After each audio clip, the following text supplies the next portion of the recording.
Paraula Libre, le média indépendant du pays niçard. Donc aujourd'hui nous abordons la toute dernière partie, c'est le tout dernier virage de cette exploration de l'histoire de Nice et de son comté. Une leçon que j'ai intitulée Nice des grands tournants à l'envol de la cité moderne.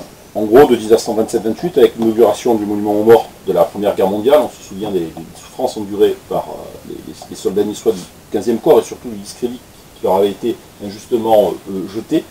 Donc 1928 marque la réconciliation en quelque sorte entre la communauté nationale française et la ville de Nice. Donc 1928 à nos jours. J'ai décomposé cet exposé en trois parties. D'abord Nice, des années de crise, puisqu'on est après l'inauguration de 1928, cette année extraordinaire où on pense qu'il n'y aura plus jamais de guerre, où on règle la question des réparations allemandes, par exemple au moment de la Première Guerre mondiale. C'est le pacte Kellogg-Briand où on se félicite d'avoir rendu la guerre au sein de la très vaine Société des Nations, la guerre illégale. Et puis, et là, ça n'aura échappé à personne, 1928, c'est juste la veille de 1929. En 1929, les soucis s'accumulent de nouveau, avec la crise économique qui va jouer un rôle substantiel dans la radicalisation d'un certain nombre de pays et l'institution de régimes d'inspiration fasciste ou nazie en Europe. Donc des années de crise. Puis ensuite nous verrons Nice en guerre, la Seconde Guerre mondiale, l'occupation, la libération de Nice, et enfin nous parlerons des transformations, rapidement, des mutations au lendemain de la Seconde Guerre mondiale qui voit Nice passer de capitale de l'hiver à métropole moderne. Les années de crise, je vous renverrai à l'ouvrage de Philippe Jérôme qui évoque le côté populaire, et notamment l'histoire de la gauche, puisqu'on est aux alentours de l'époque du Front populaire, et s'illustre dans la gauche niçoise un certain nombre de personnages importants.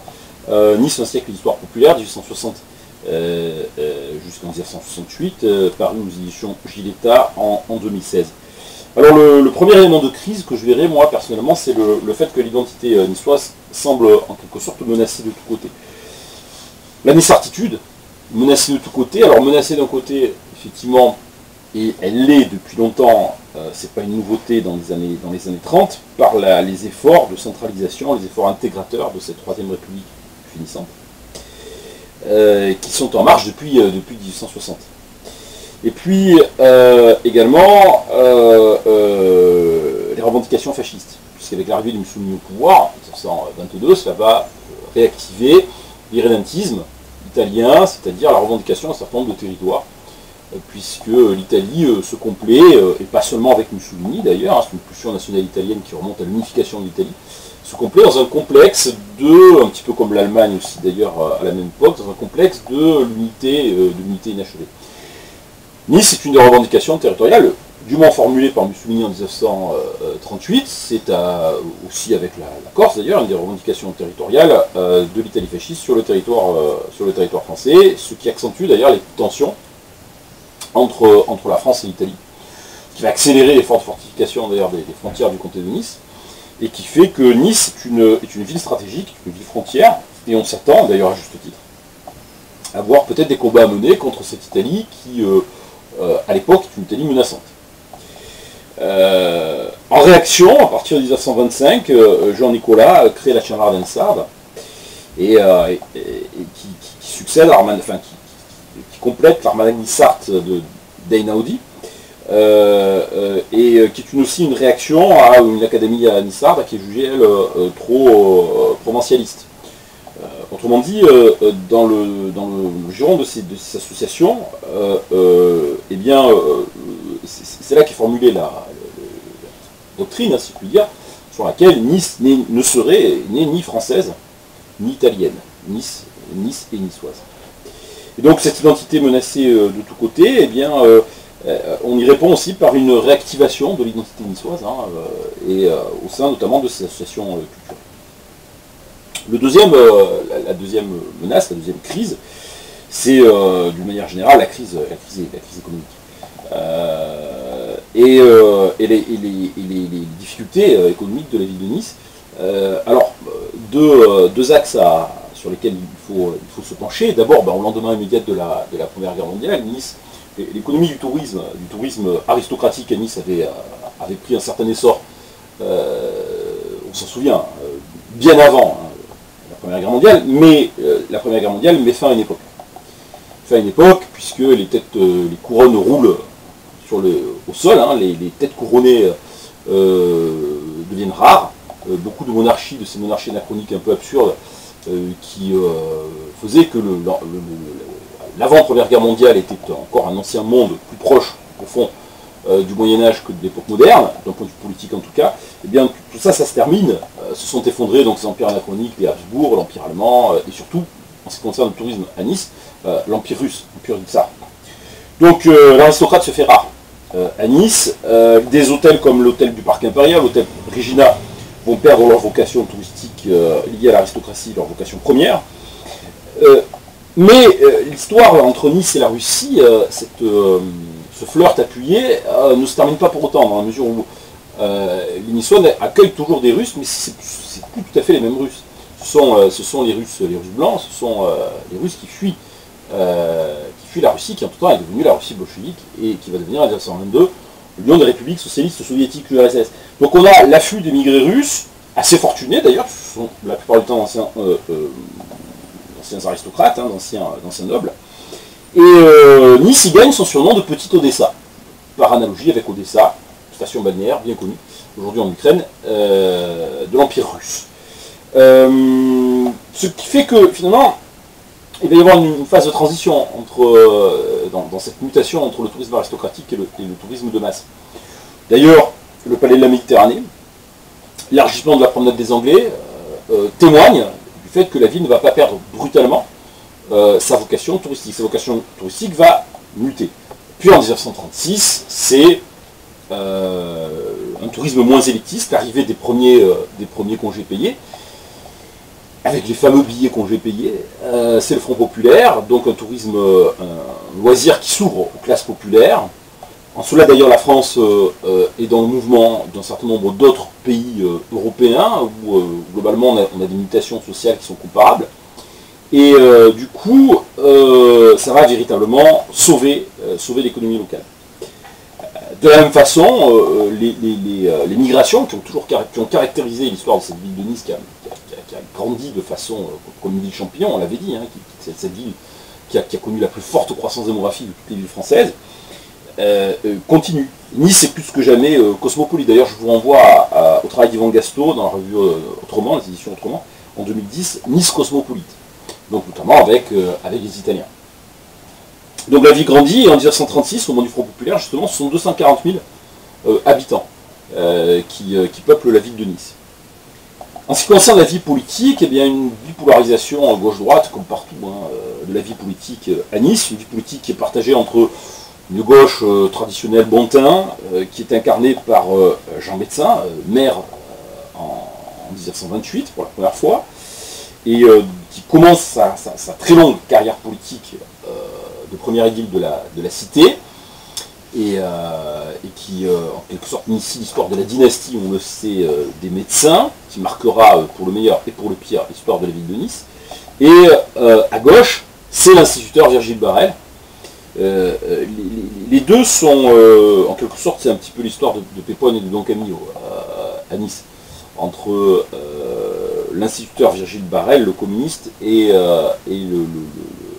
l'homme de droite, qui était le conservateur, qui était Jean Médecin. Ils sont élus députés tous les deux en 1932.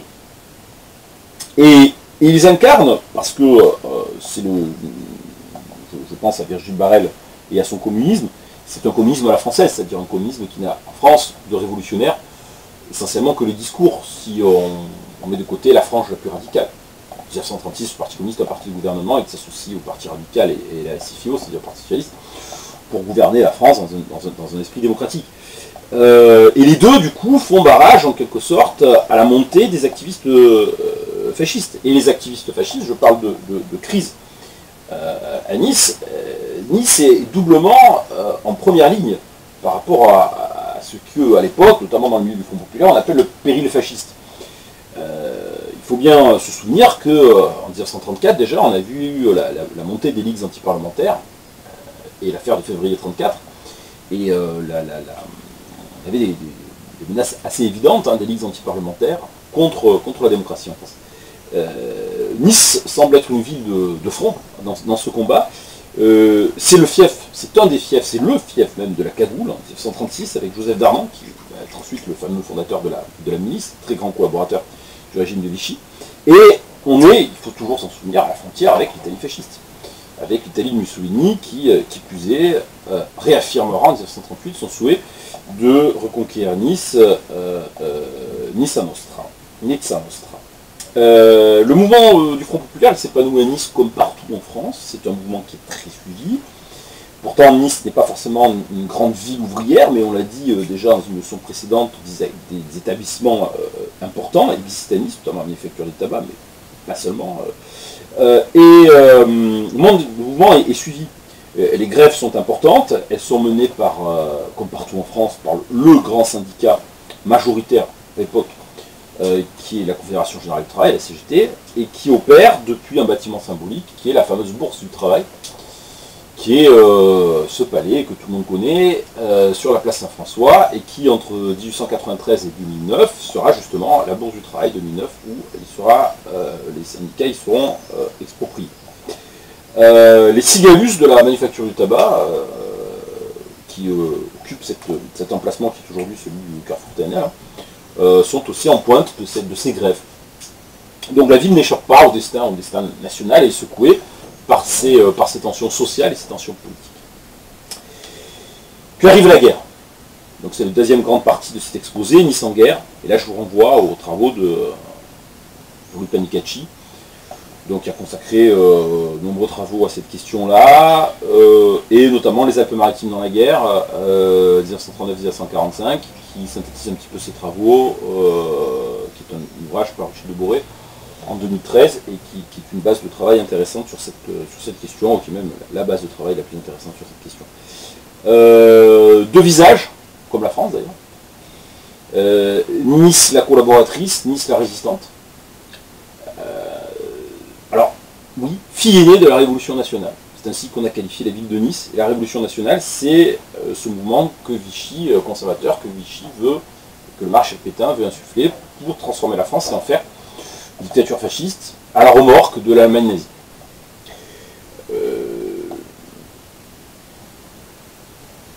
Jean Médecin, Monseigneur Raymond, les plus grandes, c'est-à-dire l'évêque de Nice, les plus grandes autorités, les plus importantes autorités de la ville de Nice vont le 10 juillet 1940 soutenir le régime de Vichy. Le 10 juillet 1940, je vous le rappelle, c'est le moment où, dans une séance assez dramatique, Pétain, qui est investi des pleins pouvoirs, abolit la République. Alors ce soutien à Vichy, il ne faut pas le juger de façon anachronique. Il ne faut pas en faire un acte de collaboration, parce que déjà la politique de collaboration avec l'Allemagne n'a pas encore commencé. On ne sait pas, même la politique de révolution nationale n'est pas encore initiée.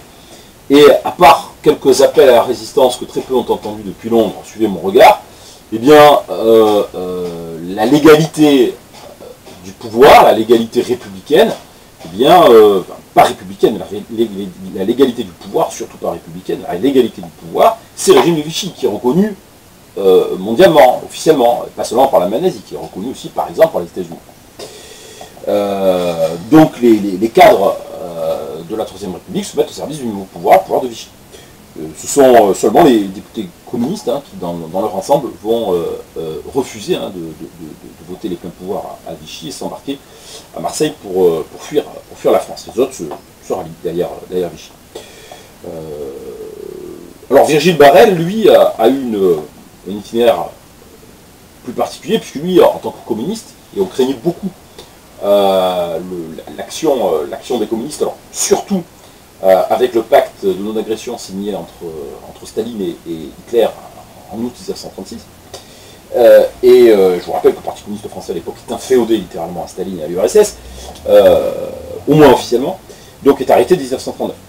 Il est en prison du coup et il est déporté en Algérie, colonie vichiste, ralliée à Vichy. Son fils, Max Barrel, meurt, lui, torturé par la Gestapo de Klaus Barbie en 1944. C'est le destin tragique de la famille Barrel. Marcel Ribière s'installe à Nice en tant que préfet vichiste. Il règne à Nice le climat qui règne dans les autres villes, de la zone, en tout cas de la zone libre, puisque Nice est en zone libre. Nice n'est pas occupée par l'armée allemande. Donc, c'est-à-dire un climat de retour à l'ordre moral, hein, c'est cette fameuse révolution nationale. Shorts et pantalons sont interdits pour les femmes, par exemple, si on cherche un élément de décor. En février 1942, les arènes de Cimiez vont connaître une cérémonie, on va dire, assez infamante, mais le Stade du Ré connaîtra aussi sa cérémonie infamante. Deux cérémonies infamantes. D'abord, donc, la plus importante, sans doute, c'est le février 1942, c'est le service d'ordre légionnaire qui crée aux arènes de Cimiez. Le service d'ordre légionnaire, avec Darnan, hein, c'est la préfiguration de la milice, qui est cette organisation qui se met au service de l'Allemagne nazie, de la Wehrmacht, de la Gestapo, de la SS, pour traquer les résistants. Ensuite, on fera prêter le serment de l'athlète au Stade du Ré, puisque Vichy, à l'image d'ailleurs des autres dictatures, que ce soit l'Italie fasciste, l'URSS communiste ou l'Allemagne nazie, cherche à encadrer la pratique du sport et à lui conférer des vertus à même de servir à la propagande dictatoriale du régime. Nice est en zone libre, je le disais, c'est un privilège, mais ça ne durera pas, parce qu'en novembre 1942, les Anglo-Américains débarquent en Afrique du Nord. Les Américains, pardon, débarquent en Afrique du Nord, si cette zone avait été laissée par les Allemands libre, justement, eh bien, ça ne va plus être possible pour eux stratégiquement à partir du moment où la rive sud de la Méditerranée est occupée par les États-Unis. Donc la zone libre va être occupée, mais dans un premier temps par les Italiens. C'est-à-dire les Italiens qui font une guerre, Mussolini qui, je vous le rappelle, fait une guerre parallèle à la guerre allemande, qui a assez peu finalement, qui n'a pas concerné la ville de Nice, qui a concerné à la marge les Alpes-Maritimes, puisqu'il y a eu un assaut qui a été donné sur les forts de la ligne Maginot en 1940, juin 1940, par l'armée italienne, qui s'est heurtée à deux obstacles considérables, l'armée française et ses fortifications, et le froid, un froid tout à fait inhabituel, en juin 1940, et l'armée de Mussolini n'a pu que mordre sur le quartier de Carnolles à Menton. Mais c'est cette petite offensive qui va permettre finalement, très coûteuse pour l'armée italienne et pour les soldats italiens, sous-équipés face au froid, et bien qui va permettre à Mussolini de récupérer en novembre 1942 l'occupation du comté de Nice. Donc les Italiens rentrent à Nice. Il y a une opposition entre Rivière et les fascistes italiens sur la déportation des Juifs. Je vous rappelle qu'à partir de 1942, on a eu d'abord le statut des Juifs, ensuite on a eu les déportations avec l'affaire du Veldiv à Paris, 1942, et le gouvernement de Vichy se met à la remorque de la Allemagne nazie pour déporter les Juifs de France. Ils sont 79 000 à être déportés. Le génocide des Juifs est un génocide européen, c'est pas seulement un génocide perpétré par les Allemands. De nombreux gouvernements de collaboration, de la Norvège à la France, en passant par la Hongrie, ont participé à cette affaire, cette sinistre affaire. Et la caractéristique des autorités d'occupation italiennes, c'est justement de ne pas participer justement à la déportation des Juifs, que ce soit dans le comté de Nice, ou que ce soit dans les Balkans, où les Italiens ont des zones d'occupation en Grèce et dans l'ex-Yougoslavie. Donc il y a une opposition entre ces autorités fascistes qui refusent de déporter les Juifs et le préfet Rivière aux ordres de Vichy. Néanmoins, il faut relativiser l'idée, vous savez, les Italiens brava gente. Brava gente, c'est-à-dire par opposition, la conduite des troupes italiennes aurait été une conduite souple, par opposition bien sûr à celle des armées allemandes. Bien évidemment, c'est vrai, bien sûr. C'est vrai dans l'Est de l'Europe, c'est vrai même dans les Balkans, la conduite génocidaire de la troupe allemande, et pas seulement des nazis, des Einsatzgruppen nazis, n'a pas été observée dans les zones d'occupation italiennes. Pour autant, les Italiens ont commis aussi des exactions, notamment dans les Balkans, comme toute force occupante. Dans le comté de Nice, c'est l'ouverture d'un camp de concentration. Alors c'est pas Buchenwald, ce sont 300 personnes qui sont internées à Sospel. Ce sont des antifascistes essentiellement, qui étaient nombreux à s'être réfugiés à Nice, à avoir fui le fascisme italien. Par contre, tout change en juillet 1943 pour le comté de Nice. Pourquoi? Parce qu'en juillet 1943, Mussolini est déposé par le Grand Conseil fasciste, tout simplement parce que l'Italie fasciste est en train de s'effondrer les Anglo-Américains, enfin, les Anglo-Américains ont débarqué d'abord en Sicile, ensuite en Italie, ils ont tapé dans le ventre mou de l'Axe, c'est-à-dire l'Italie, ils ont frappé sur le maillon faible, et l'Italie fasciste se retire donc du conflit. Et du coup, eh bien, l'armée allemande va prendre la place qu'occupée dans les diverses zones d'occupation européenne par l'armée italienne, et notamment le comté de Nice. Donc cette occupation allemande, elle sera effectivement beaucoup plus dure que l'occupation italienne. L'occupation italienne qui avait aussi des côtés, on va dire, plus décontractés, c'est une réalité, c'est un fait. Même si la conduite notamment des Italiens qui cherchent la proximité avec la population féminine, partout où ils occupent, peut excéder pour d'autres raisons certaines populations, elle est quand même moins dure et moins brutale que la conduite des troupes allemandes. Et puis surtout pour les Juifs de Nice, ça change tout. Ça change tout parce qu'avec l'arrivée des Allemands, là, pour eux, il n'y a plus de salut.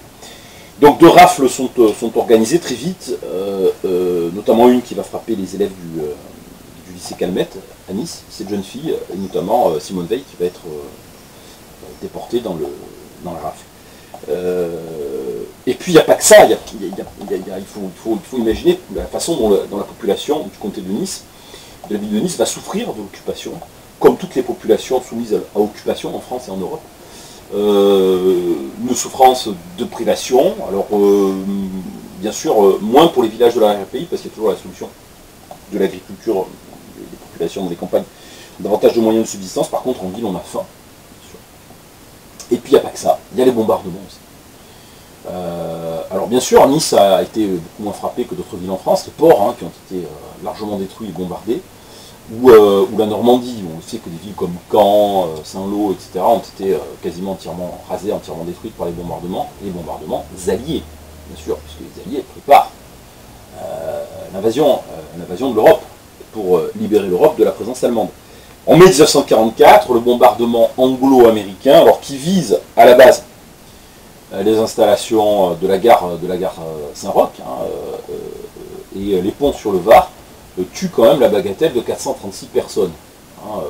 Alors c'est la technique d'un bombardement d'altitude, et malgré tous les soins apportés par les savants, notamment américains, pour la mise au point des viseurs qui permettent de frapper les objectifs, eh bien le bombardement de précision n'existe pas pendant la Seconde Guerre mondiale. Donc ce sont des tapis de bombes qui sont déversés, beaucoup de ces bombes en fait tombent sur le quartier Saint-Roch et sur le quartier Ricci. D'où le nombre élevé des victimes. Enfin, les Allemands démantèlent la statue de Gambetta. C'était la statue de Gambetta qui trônait sur la place de la Libération. Aujourd'hui, c'est la statue du général de Gaulle. Alors pourquoi cette volonté de déboulonner Gambetta? Gambetta, il faut se souvenir qu'en 1870, c'était lui qui s'était échappé de Paris assiégé par les Prussiens, par les Allemands, lors du siège de Paris en 1870, pour susciter la résistance nationale et pour relancer la guerre que la République, donc l'Empire de Napoléon III qui avait capitulé à Sedan, bien, mène contre les Allemands en pure perte. Donc c'est un symbole de résistance nationale aux Allemands. La population est à bout en 1944. Malgré tout, Nice n'a pas été que la ville qui a subi, n'a pas été que la ville qui a collaboré, la fille aînée de la Révolution nationale. Nice a aussi été une ville qui a résisté et qui s'est libérée elle-même. Déjà, Médecin va commencer à s'opposer. Alors, on n'a pas trop entendu tant que c'était Vichy, mais enfin, il n'a pas été le seul dans ce cas-là. Par contre, il s'oppose à l'occupation italienne et du coup, il est placé en résidence surveillée. Quant à Monseigneur Raymond, lui, il tente de s'opposer à la déportation des Juifs, ce qui est important à signaler en tant qu'évêque catholique. En 1944. On a des organisations de résistance qui sont présentes notamment dans l'arrière-pays. On a les FDP, qui sont les résistances communistes. Combat avec Raymond Comboul, les francs-tireurs, Jacques Cotta, la CGT avec les milices patriotiques. Donc beaucoup d'organisations d'extrême gauche dans la résistance, dans les Alpes-Maritimes comme ailleurs en France, pas uniquement bien sûr, et qui s'en prennent aux Allemands et qui s'en prennent aux miliciens. Ce qui a, bien sûr, dans le comté de Nice, comme ailleurs en France, des résultats, hélas, sur la population civile, puisque la stratégie des Allemands, c'est de punir chaque attentat commis par la résistance d'un massacre sur les civils. Le 11 juin 1944, des lycéens du lycée Masséna sont fusillés à Saint-Julien-du-Verdon.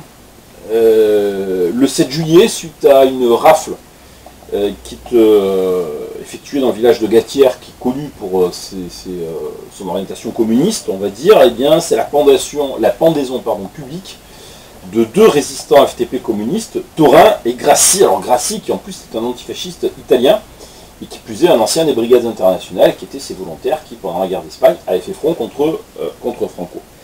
D'ailleurs, vous connaissez sans aucun doute les plaques commémoratives qui sont à l'entrée de la place Masséna, à côté d'un endroit où se trouve aujourd'hui l'arrêt du tramway, et qui invite le passant à lever les yeux vers ces lampadaires, puisque Thorin et Grassi ont été pendus devant la population rassemblée aux lampadaires de la place Masséna.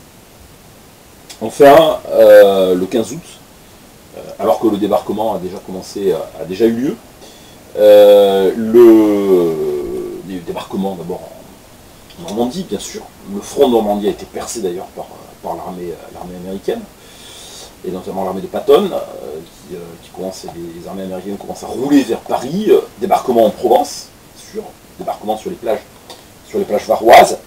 C'est le champ du cygne pour l'armée allemande dans les Alpes-Maritimes, c'est le début de la fin, et c'est souvent le moment où ont lieu les pires exactions de la part d'un occupant qui sent confusément, s'il ne le sait, qu'il a perdu. Et le 15 août, sont tirés des prisons un certain nombre d'otages qui sont massacrés à l'Ariane, donc 21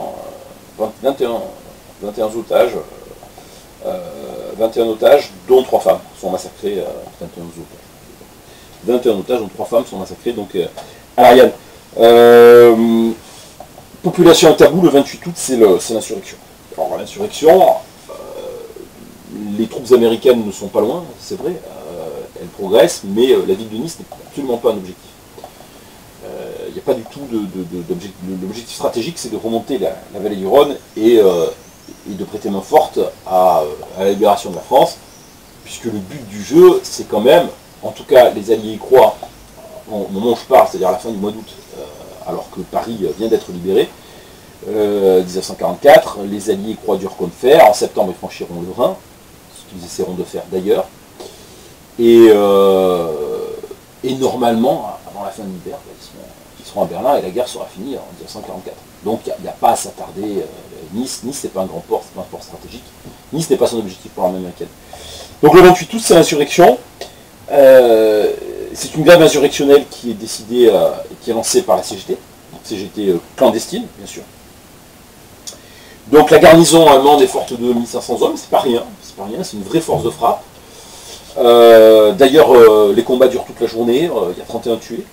500 Allemands sont faits prisonniers, et la garnison va se replier vers l'école. Les Américains entrent à Nice le 30 août. Donc la ville de Nice, on peut le dire, s'est libérée toute seule de la présence allemande.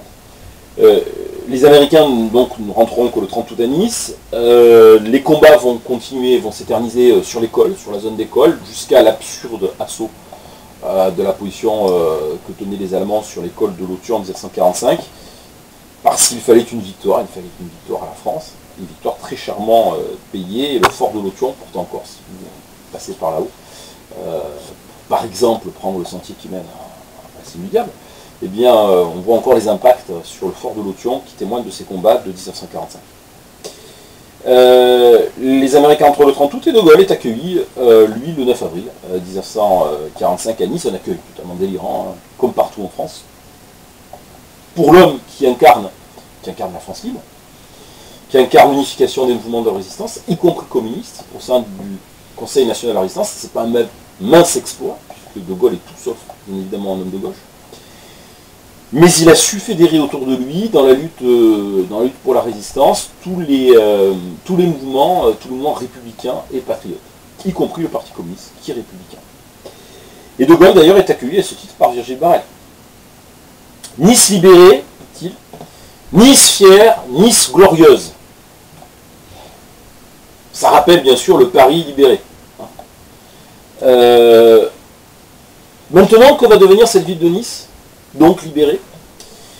C'est ce que nous allons examiner dans la toute dernière partie de cet exposé, donc de la capitale de l'hiver, qui n'est déjà plus tout à fait avec l'arrivée du tourisme de masse des estivants, notamment en 1936, à la métropole moderne. La ville de Nice va connaître des mutations socio-économiques importantes jusqu'à la fin des années médecins, et jusqu'à aujourd'hui, je dirais. Alors déjà, au lendemain à la libération, le paysage politique s'est déplacé vers la gauche, que ce soit à Nice comme en France. Il y a eu déjà le Front populaire qui a été marquant, et puis il y a eu l'importance et l'impact des communistes dans la lutte insurrectionnelle contre les Allemands. Donc c'est un maire, un avocat, qu'on peut changer à Nice, mais cette fois-ci un avocat SFIO, donc socialiste, Jacques Cotta, qui occupe le siège de maire à la Libération. Virgile Barrel et Jean Médecin sont d'indétrônables députés locaux, continuant leur numéro, comme je vous disais tout à l'heure, de Pépone et Don Camille. Cet avocat SFIO, Jacques Cotta, va relancer l'OGC Nice. C'est un aspect important de l'histoire de la cité. Il va relancer l'OGC Nice, faire monter, grâce à une politique donc, de subvention, il va permettre au club de remonter en première division d'abord, puis ensuite de gagner son premier titre de champion de France en 1951. Et puis il va relancer en 1947-48, il va lancer les travaux qui vont permettre au petit stade champêtre du Ré de devenir un des plus coquets et un des plus importants stades de première division, à même d'accueillir les exploits d'un club qui gagnera, je vous le rappelle quand même, 4 titres de champion de France dans la décennie des années 50. On pense toujours l'OGC Nice, c'est Jacques Médecin. Non, oui, l'OGC Nice, ça a été aussi Jacques Médecin, bien sûr. Mais ça a été aussi Jacques Cotta. Pour quitter le domaine sportif, réalisation très importante, c'est l'aéroport de Nice qui est aménagé. Alors il y avait déjà un aérodrome à la Californie. Et il passe justement en 1945-46 d'aérodrome à aéroport public avec Air France qui s'y établit. Et en 1959 a lieu tout un symbole, le premier vol d'Air France international. Et ce vol international, tout un symbole, je disais, puisque c'est un vol Nice-Rome. En 1947, aux élections municipales, retour à la normale en quelque sorte à Nice, puisque c'est de nouveau la droite qui reprend le pouvoir avec Jacques Médecin, qui sera réélu en 50, avec Jean Médecin. Là-dessus, j'espère qu'il n'y en aura pas d'autres. Réélu en 1953, 1958. C'est la droite modérée. Alors, Jean Médecin fait toute sa carrière en quelque sorte dans ces années-là. Entre 1947 et les années 60, il fait toute sa carrière dans l'opposition à De Gaulle. Notamment en 1958. Alors il n'est pas le seul, dans ce cas-là, l'antigaullisme fait recette, que ce soit surtout à gauche, bien sûr, ce sera le fondement de la carrière de François Mitterrand, qui lui aussi a commencé sous Vichy d'ailleurs, et comme beaucoup, comme Jean Médecin. Et ça va être son cheval de bataille, l'opposition à De Gaulle, incarner une voie de droite qui ne soit pas soumise au gaullisme. Et c'est quelque chose qui fait recette, bien sûr. Ça va même aller jusqu'à jusqu'au rapprochement proposé, en tout cas, à défaut d'accepter, le rapprochement proposé par Jean Médecin à Virgile Barrel. Autrement dit, l'opposition à De Gaulle, elle est capable de fédérer, y compris de jeter des passerelles entre la gauche et la droite. La guerre froide, c'est la nouvelle toile de fond de l'histoire du comté de Nice. La guerre froide qui, on peut le dire, commence au lendemain de la Seconde Guerre mondiale, mais qui véritablement s'initie concrètement à partir de 1947-48 avec l'affaire du blocus de Berlin. En février 1950, et c'est pas le seul cas en France, le cas de Marseille est encore plus important, eh bien à Nice on a des émeutes qui sont suscitées par les dockers de la CGT, qui sont très mobilisés contre la guerre d'Indochine. Alors la guerre d'Indochine, en gros, donc l'envoi d'un contingent français pour reprendre l'Indochine qui avait proclamé son indépendance, puisque la France a été chassée de sa colonie indochinoise par le Japon pendant la Seconde Guerre mondiale, c'est une guerre qui n'est pas très populaire en France. Au-delà de son impopularité, c'est une guerre dont l'opinion publique se contrefout. En fait. On a un corps expéditionnaire français qui lutte en Indochine. Quand je dis un corps expéditionnaire français, sous drapeau français, la plupart des soldats qui sont déployés en Indochine sont nord-africains, noirs africains, légionnaires, beaucoup d'Allemands d'ailleurs, peu de soldats français au fond. Donc dans une sorte d'indifférence, alors qu'elle mobilise beaucoup d'opposition dans les rangs de l'extrême gauche qui voit, bien sûr, ce qu'elle est d'ailleurs, une guerre colonialiste, soutenue par les États-Unis qui vont commencer à financer à partir de 1949 l'effort de guerre français en Indochine. Donc bien évidemment, ça va susciter une hostilité encore plus importante du Parti communiste et de son relais syndical qu'est la CGT. Du coup, eh bien, en février 1950, on a des manifestations contre l'envoi d'armes en Indochine. Comme ce sont les dockers qui chargent les navires et qui chargent les armes, eh bien les dockers refusent de charger les navires, se mettent en grève.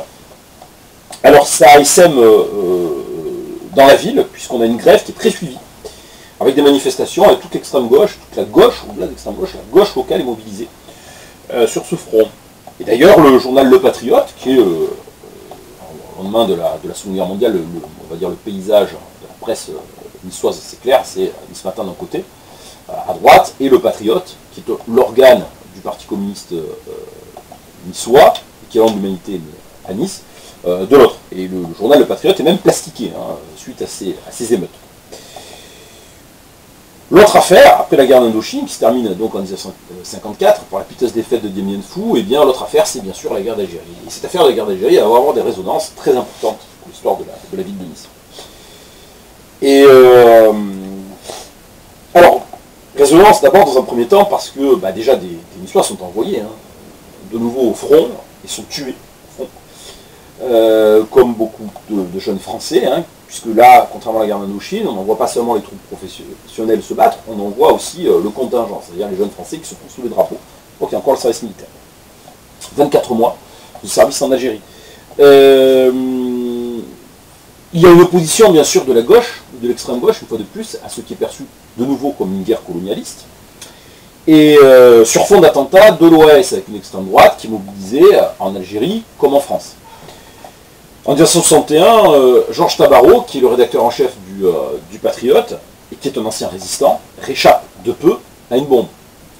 On a aussi beaucoup d'anciens résistants qui ont choisi le parti de l'OAS.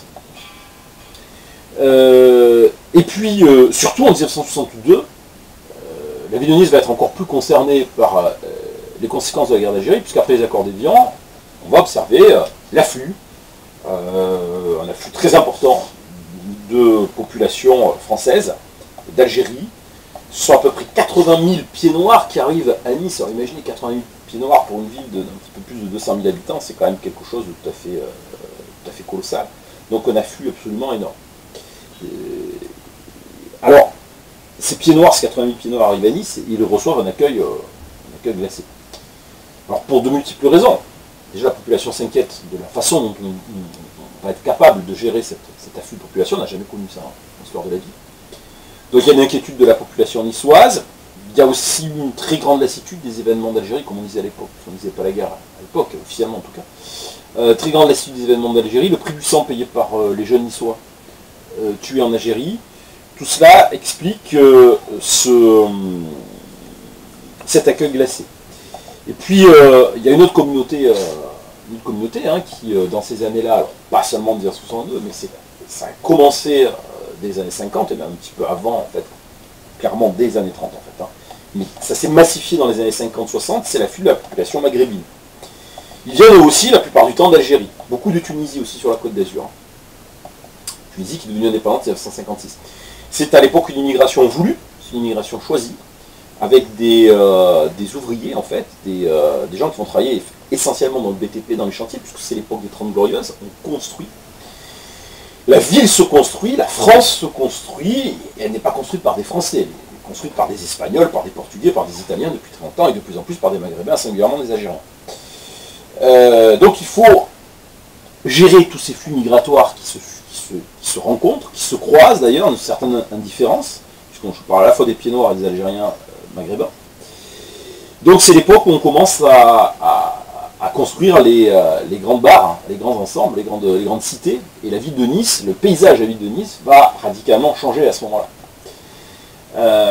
Avec la construction, une construction frénétique, notamment sur les quartiers nord de la ville, et les quartiers périphériques nord et ouest de la ville, nord, ouest et est.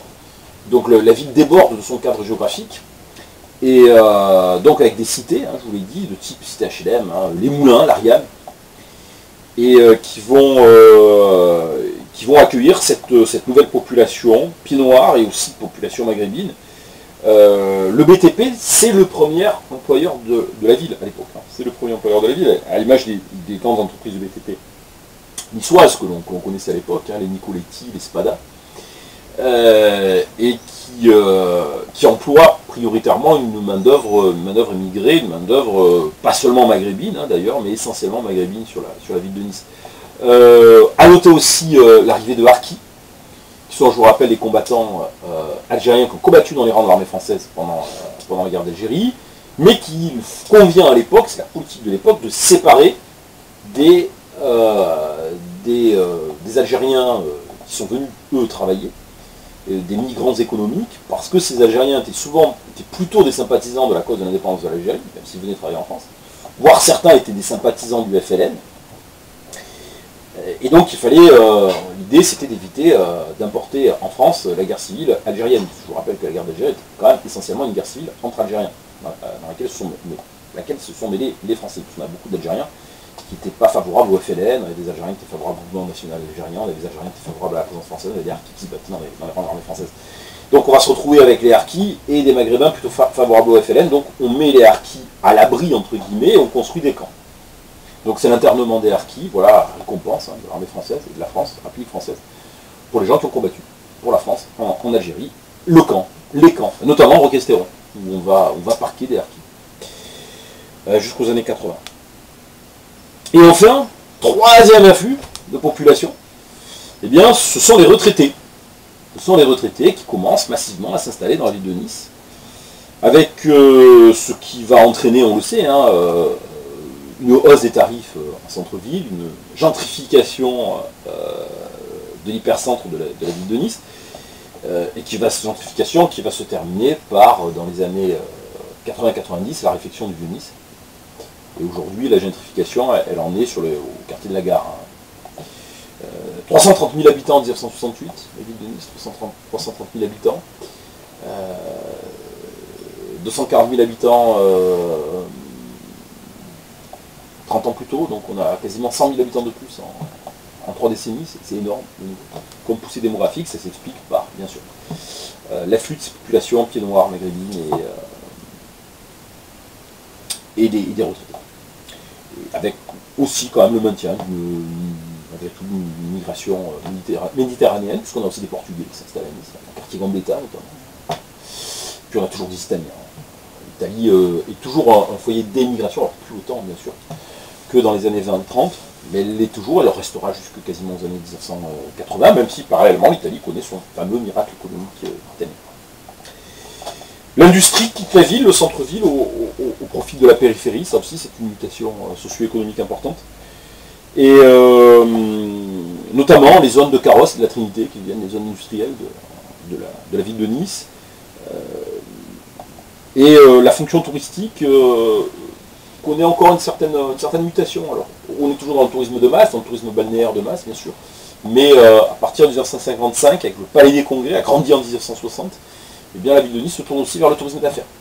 Tourisme d'affaires, tourisme des congrès, c'est vrai que l'extraordinaire développement de l'aéroport de Nice, qui va devenir le premier aéroport régional en France, l'aéroport international de Nice-Côte d'Azur, va permettre de soutenir cette croissance de l'activité touristique et aussi cette mutation vers le tourisme d'affaires.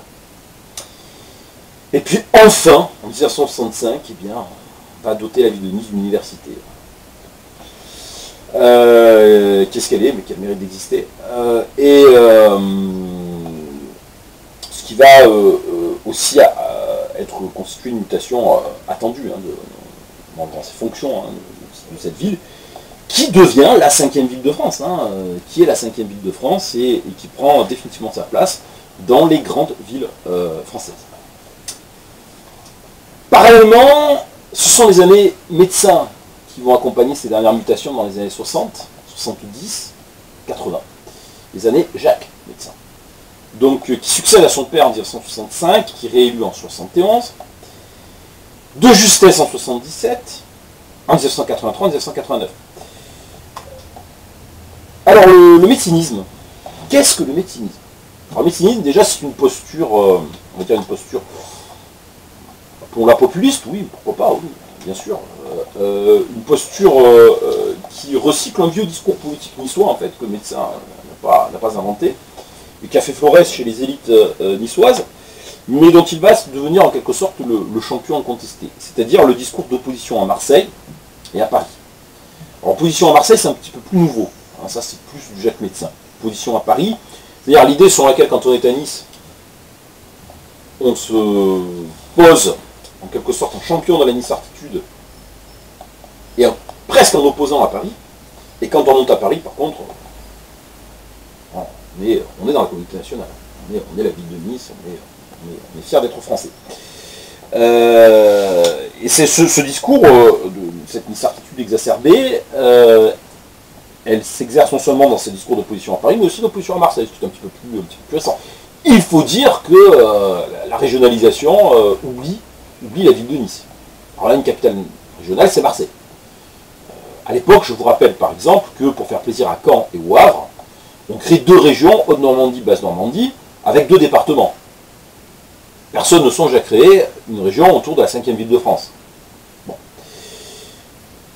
Alors, un autre élément du médecinisme, c'est la mégalomanie, hein, quelque part, hein, de Jacques Médecin, qui va laisser des stigmates architecturaux, on va dire, assez catastrophiques dans la ville de Nice. Après la décharge de Jacques Médecin, l'urbanisme des années 70 n'a jamais rien amené de bon en France. Hein. On va rarement amener quoi que ce soit de bon dans les autres villes de France, c'est vrai. Enfin, Jacques Médecin, lui, il rêve éveillé de la Californie. Il veut transformer Nice en une sorte de Californie ou de Floride à la française. Il voit bien Nice en Palm Beach ou en Santa Barbara. Et puis le médecinisme, c'est aussi un flirt appuyé avec l'extrême droite. Parce que Jacques Médecin, alors à l'époque, il devient membre du CNI, le Centre National des Indépendants. Vous savez, quand on se dit indépendant, hein, c'est qu'en principe, on n'ose pas se dire d'extrême droite. Alors, c'est vrai que l'extrême droite, l'essor de l'extrême droite est précoce à Nice, hein, dès les années 80. Ça va être un des premiers bastions, parallèlement du lepénisme, hein, Jean-Marie Le Pen. Même si après d'autres villes et d'autres régions en France vont reprendre le flambeau, en quelque sorte. Mais quand je parle d'extrême droite, bon, il y a des dérapages et des dérapages racistes, des jumelages contestables, Nuremberg, pourquoi pas. Le Cap, jumelage avec le Cap quand même. Là, on est à l'époque en pleine politique d'apartheid et l'Afrique du Sud est mise au banc des nations civilisées, on va dire, entre guillemets, et subit des sanctions internationales. Enfin, voilà. Et c'est à ce moment-là que Jacques Médecin jumelle la ville de Nice avec la ville du Cap, de Cape Town, dans l'Afrique du Sud. Donc il faut se rappeler ce que c'était que la dictature, enfin pas la dictature, mais la politique d'apartheid et la violence de la politique d'apartheid sud-africaine. Alors, de tout ça, il reste quoi? Il reste cette politique des grands travaux, qui développe la fonction touristique, comme je le disais précédemment, au détriment de l'architecture. Alors, avec la disparition d'un certain nombre de vieux édifices, alors on pense tous bien sûr au Roule, remplacé en 1970 par le Méridien. Après, il ne faut pas non plus se tromper de cible, c'est pas la faute de Jacques Médecin, hein, je veux dire. L'hôtel Roule, de toute manière, c'est un hôtel qu'il aurait fallu refaire entièrement. Certaines des vieilles bâtisses de ce Nice Belle Époque, j'ai oublié au passage de signaler que le casino de la Jetée Promenade n'a pas survécu à la Seconde Guerre mondiale. Donc de ces vieilles bâtisses sont fatiguées et il n'y a pas forcément les crédits, il n'y a plus forcément la situation économique pour entretenir et pour faire vivre autant de palaces. Donc faute de mieux et faute de moyens, on va les détruire et les remplacer par d'autres concepts hôteliers, plus grand public. Acropolis en 1984, qui reste comme une grosse verrue quand même, hein, architecturale, le Mamac n'en parlons pas, cette conquête du Paillon, qui va se terminer avec la construction de cette hideuse gare routière avec ces sortes de jardins suspendus, cette Babylone niçoise. Donc on a un bétonnage de la vallée du cours du Paillon, du cours couvert du Paillon, qui va être une des réalisations extrêmement préjudiciables de cette époque médéciniste. En 1977, un dernier aspect de ce qu'a été le médecinisme, en quelque sorte, est révélé, c'est l'aspect affairiste, bien sûr, du médecinisme. Puisque la réélection face à Charles Caressa, qui représente la gauche, avec moins de 1000 voix d'écart, s'accompagne d'une très forte suspicion de corruption. Puisqu'on est à l'époque, en 1977, c'est l'époque du programme commun de la gauche, ou la gauche française, Parti socialiste qui a été refondé par un certain François Mitterrand, le Parti communiste français de Georges Marchais, face à un pouvoir de droite fatigué, puisque la droite exerce le pouvoir en fait depuis le lendemain de la Seconde Guerre mondiale, sur le plan national sans discontinuer. Eh bien, ce pouvoir de droite fatigué, incarné par Valéry Giscard d'Estaing, qui a pris en plus la crise économique, 1973, le choc pétrolier, etc., l'inflation en pleine gueule, si je puis dire, la montée du chômage de masse. Donc la gauche unie a le vent en poupe en France, et bien sûr, bien évidemment aussi à Nice. S'explique cette élection qui se joue en 1977, à pas grand-chose, avec très forte suspicion de corruption. Et de toute manière, on sait qu'on a la mise en place, à Nice, mais ce n'est pas la seule ville de France, on pourrait parler de Valois, on pourrait parler de Paris à l'époque, d'un véritable, voire de Toulouse, de Grenoble surtout, d'un véritable système médecin fait de clientélisme. Fonction et concession contre vote. La ville d'ailleurs est totalement surendettée, au bord de l'explosion financière. C'est-à-dire que cette mégalomania de construction pharaonique et hideuse qui accompagne le règne de Jacques Médecin a ruiné littéralement les finances de la ville. En 1990, pour éviter la mise en examen pour corruption, Jacques Médecin fuit.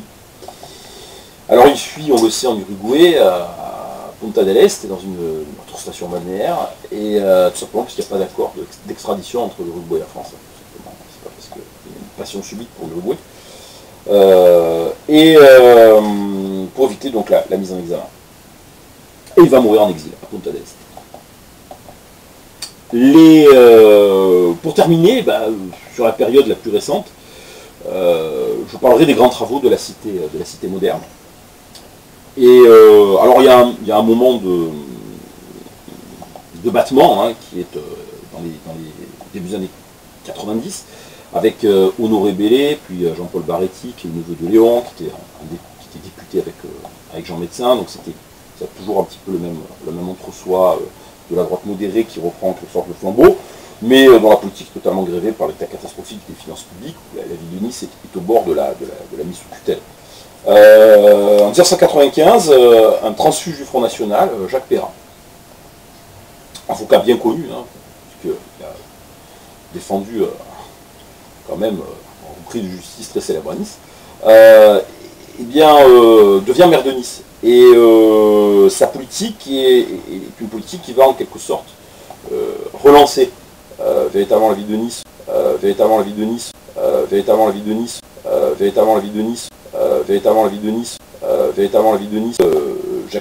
Jacques Perrin, va permettre l'assainissement des finances de la ville. Alors c'est vrai que la ville de Nice avait raté la Coupe du Monde de foot 1998 et aurait pu se permettre de se voir construire un magnifique stade de foot à l'époque, mais l'état des finances de la ville ne le permettait pas. Honoré Bellé avait renoncé à l'investissement, on peut le comprendre à l'époque. Par contre, Nice ne rattrape pas le virage de la mobilité moderne avec le tramway, dont, n'en déplaise à Christian Estrosi, c'est pas Christian Estrosi qui a fait le tramway, c'est Jacques Perrin. Christian Estrosi l'a inauguré, c'est quand même pas tout à fait la même chose. Et tel Staline bannissant Trotsky de l'histoire de l'Union soviétique, eh bien Estrosi s'est ensuite appliqué à bannir Jacques Perrin de l'histoire de la réalisation du tramway de Nice. En 2008, c'est Christian Estrosi qui est élu maire de Nice. Nice qui devient en 2008 la première métropole, donc c'est l'époque où on invente un nouvel échelon de gouvernement dans ce pays, qui est l'intercommunalité. Donc les communautés de communes communautés d'agglomération de plus de 400 000 habitants deviennent des métropoles. Nice est une métropole pionnière avec des pouvoirs élargis. Pour dire simple, par rapport à la mandature d'Estrosi, mandature en cours, et là on quitte presque le domaine de l'histoire, Oui, avec une politique sécuritaire, de quelques déclarations fracassantes ici et là sur les questions migratoires, sur les drapeaux, etc. Bon, ok. Vidéosurveillance, qui n'a pas empêché, hélas, le drame du 14 juillet 2016, comme l'a reconnu d'ailleurs Christian Estrosi lui-même. Mais en même temps, poursuite des travaux, on va dire, dans le sens, je dirais davantage dans le sens de l'histoire, le tram qui se développe, avec la ligne 2 qui est mise en chantier, la réalisation incontestablement saluée quand même de la coulée verte, avec enfin la destruction de cette horreur médecинiste qui était la gare routière, et puis la réalisation, alors plus contestée, puisque c'est un partenariat public-privé, donc on sait que le partenariat public-privé, c'est toujours risqué pour le public et toujours très lucratif pour le privé, en l'occurrence Vinci, mais Vinci, vous savez, Vinci quand même, ce sont des pauvres gens qui ne possédaient que les parkings souterrains et l'autoroute, donc il fallait bien qu'ils possèdent quelque chose en plus. Donc le stade de l'Alliance Riviera. Alors une politique de droite, oui, partenariat public-privé avec énormément de tapis rouges et exonérations multiples concédées à Vinci. Une politique sécuritaire clairement ancrée à droite, mais en même temps une vision quasiment gauchisante, voire gauchiste, des services publics, puisque transport, cantine, l'eau, tout ça c'est repris en régime municipal par la ville de Nice, avec un Christian Estrosi qui pourtant avait porté une politique de privatisation quand il était gouvernement ministre de l'Industrie de Nicolas Sarkozy, et qui sur le plan local se conduit quasiment comme un élu communiste, allant même jusqu'à se battre contre la privatisation de l'aéroport de Nice qui aura mis un lieu quand même. C'est le premier niçois élu à la présidence du conseil régional, présidence éphémère, puisqu'il a préféré revenir à la ville de Nice, remplacé de façon éphémère par son adjoint Pradal. Sur fond de ces toutes dernières mutations depuis la fin du médecinisme, on peut dire que la ville de Nice termine son virage tertiaire, définitivement. Que sa population va finir par stagner aux alentours des 340 000 habitants, avec des perspectives de développement qui aujourd'hui sont ouvertes sur le long de la plaine du Var, hein, qui est la nouvelle zone d'extension avec la ligne 3 du tramway de la ville de Nice. Une ville de Nice qui pense ses blessures indélébiles du 14 juillet 2016, tous les Niçois, surtout ceux qui étaient sur la pointe des Anglais bien sûr, se souviennent d'où ils étaient, de ce qu'ils faisaient le 14 juillet 2016, c'est notre 11 septembre à nous, et puis on s'en souviendra je pense pour toujours. Mais voilà, des gains mesquisses, comme on dit à Nice, et on finit toujours par rebondir, et la résilience du peuple niçois est encore réaffirmée,